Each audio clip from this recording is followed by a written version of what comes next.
डबरा विधानसभा seat से BJP प्रत्याशी इमरती देवी ने अपना नामांकन दाखिल कर दिया है। इस विधानसभा सीट पर सभी की निगाह टिकी हुई है क्योंकि आमने सामने समधी समदन है जिनके बीच 2020 के बाद एक बार फिर मुकाबला है। दरअसल ग्वालियर जिले की डबरा विधानसभा सीट पर समधी समदन के बीच मुकाबला देखा जा रहा है।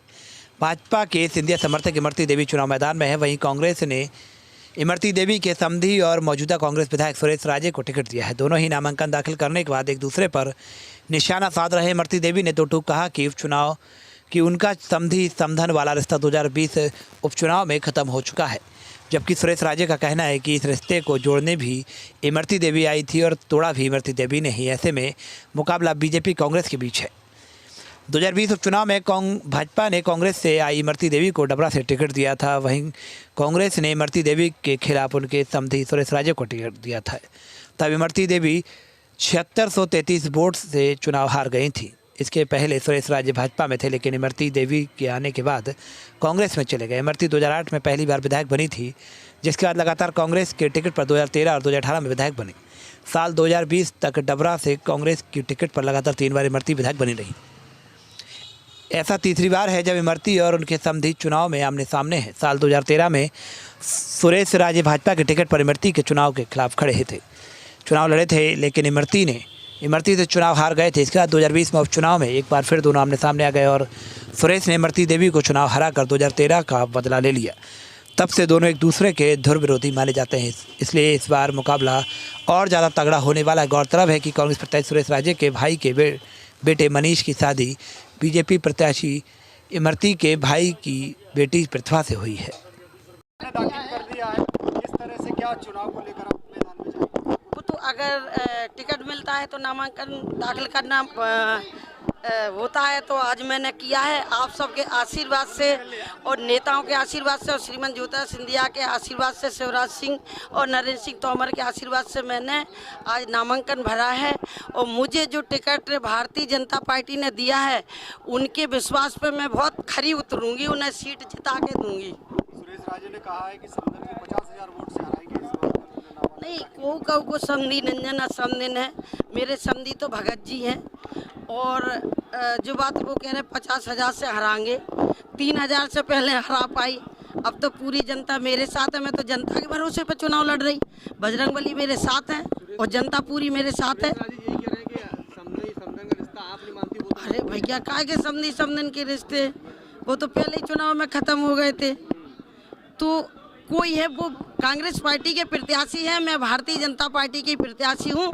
अपना अपना चुनाव लड़ेंगे और जिसको जनता जिताएगी वो जीतेंगे। मैं तो जनता के ऊपर चुनाव लड़ रही, मैं अपने खुद की दम पे चुनाव नहीं लड़ रही। बीजेपी में कोई गुटबाजी या कोई लगता है आपको कि भीतरघात की आशंका? नहीं, हमारे डबरा में कोई भीतरघात नहीं है, सब अपना अपना चुनाव लड़ रहे हैं। सभी नेता सपोर्ट करेंगे आप? सभी नेता मेरा सपोर्ट करेंगे। आप पूर्व में कई बार ये कह चुकी हैं, कोई चेहरा विशेष बड़ा नेता जो है वो आपको सपोर्ट नहीं करता है। आप अरे मैं क्या तो रही, सब अपने अपने चुनाव में लगे हैं।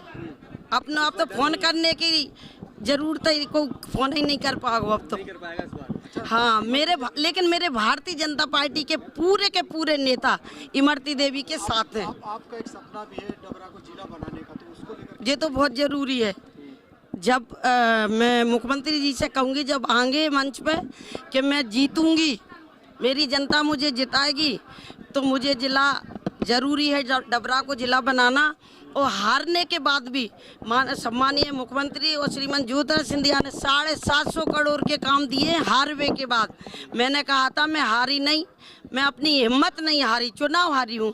अरे चुनाव हारने से क्या होता है, हिम्मत मेरे पास रही तो 750 करोड़ के काम कराए हैं। चाहे केंद्रीय विद्यालय हो, चाहे पिछोर में महाविद्यालय हो, चाहे मारातनगढ़ परियोजना नहर हो, चाहे हमारा सेमरी का पुल हो, चाहे पिछोर में बड़ी तहसील हो, पछोर में महाविद्यालय हो, डबरा में 100 बिस्तर का अस्पताल हो। और ऐसी कई सड़कें हैं जो हमारे धूमेश्वर की सड़क है, बारकरी जिगनिया की है, आवर माता की सड़क है, उदलपाड़े की है, सन्नागत की है। ये करोड़ों रुपए की सड़कें बनाई हैं।